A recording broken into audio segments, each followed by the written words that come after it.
Bonjour à tous et bienvenue sur Investir Simplement. Je suis Thomas Constant, investisseur immobilier et passionné d'éducation financière. Aujourd'hui, je vais vous parler d'un sujet qui intéresse beaucoup de gens. Comment acheter dans l'immobilier d'habitation? Étape numéro 1, il faut savoir quel est votre objectif. Pourquoi vous voulez investir? Pourquoi vous voulez acheter de l'immobilier? C'est quelque chose qu'on ne fait pas ou très peu, qu'on sous-estime et pourtant c'est une des clés de la réussite de l'investissement immobilier. Savoir pourquoi vous voulez le faire et quel est votre objectif. Plus vous serez précis sur cette étape et plus vous serez efficace sur votre projet.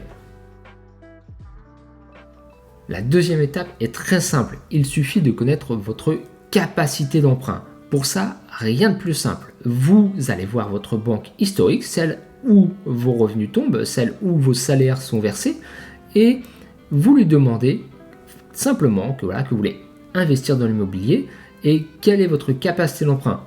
Plusieurs choses qu'il faut récupérer, c'est le montant, combien elle peut vous prêter et sur combien d'années.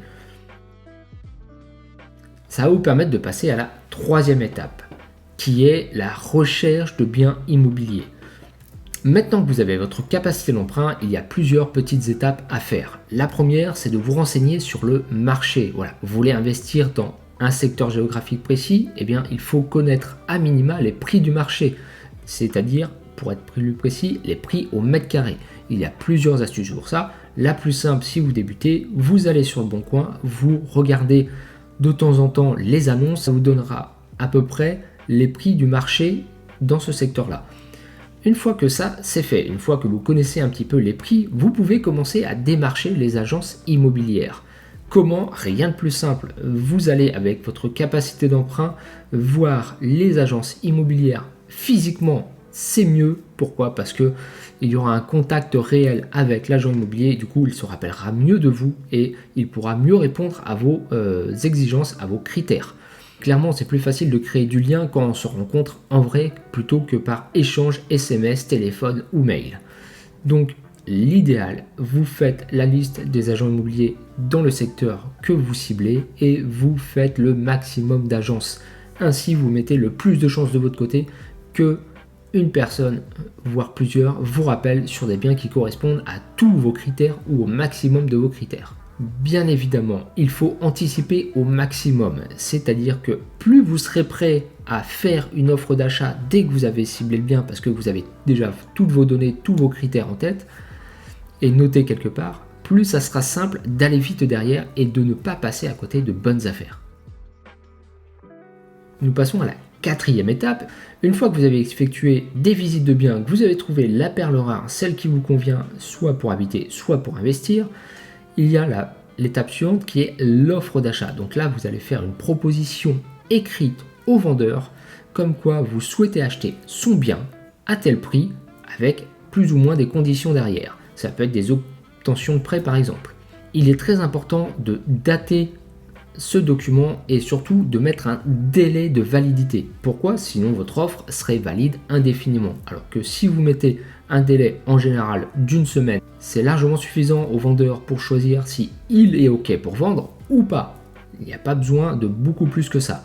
Si besoin, avant de faire cette offre, n'oubliez pas quand même de faire des devis s'il y a des travaux. N'allez pas faire une offre sans connaître le prix d'éventuels travaux qui pourraient être amenés à négocier le prix, bien entendu. Il est quand même primordial, avant de faire une offre, tout le monde sera d'accord, de savoir où vous mettez les pieds. Donc renseignez-vous au maximum en demandant, si c'est un appartement par exemple, tout ce qui est documents du syndic, de la copropriété, et également tous les documents qui sont obligatoires, tout ce qui est DPE, diagnostic électrique, gaz, etc., etc. Il y en a une multitude, il y a une liste qui est bien déterminée en fonction du type de logement que vous avez, de l'année de construction. Donc il faut bien se renseigner que tout est là. On ne peut pas acheter un logement sans avoir toutes les données en amont. Je conseille surtout de ne pas faire d'offres tant que vous n'avez pas le maximum de données pour pouvoir vérifier que vous achetez le bien qui correspond exactement à ce que vous souhaitez, que ce soit en termes de structure du bâtiment, de construction, etc. Donc tous les documents techniques sont importants pour ça, mais aussi en termes de rentabilité, si c'est pour un investissement locatif, bien entendu.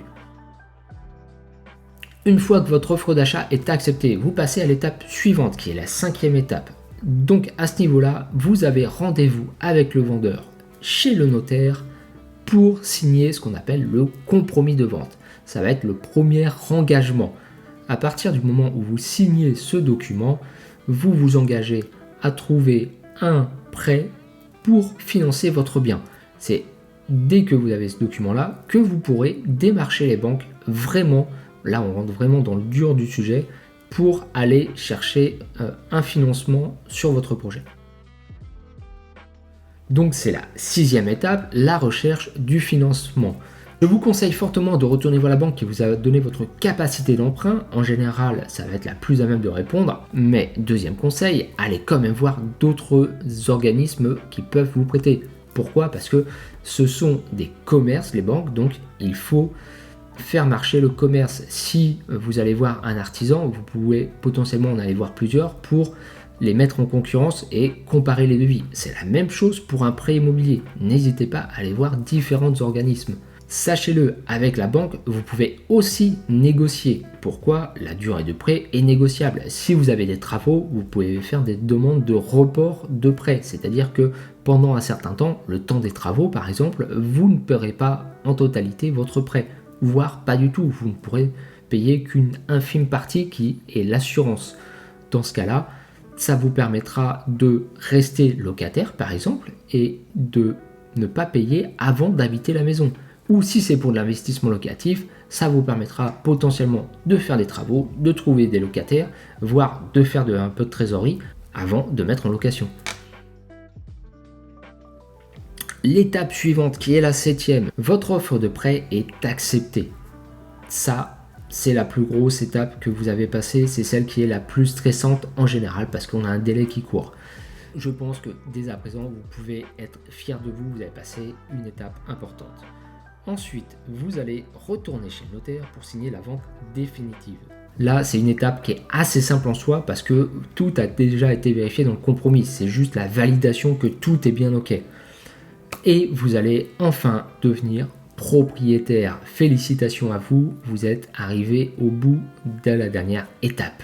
Voilà, vous avez maintenant toutes les étapes en tête pour acheter un bien immobilier. N'oubliez surtout pas, chaque transaction, chaque opération est différente l'une de l'autre. Alors, il faut s'adapter et le mot d'ordre, en tout cas le mien, c'est l'anticipation.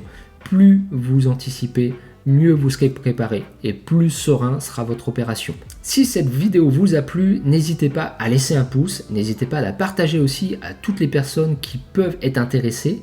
Si vous voulez d'autres astuces, n'oubliez pas de vous abonner et laissez des commentaires si vous avez d'autres questions, ça me permettra d'y répondre. Merci à tous et à bientôt.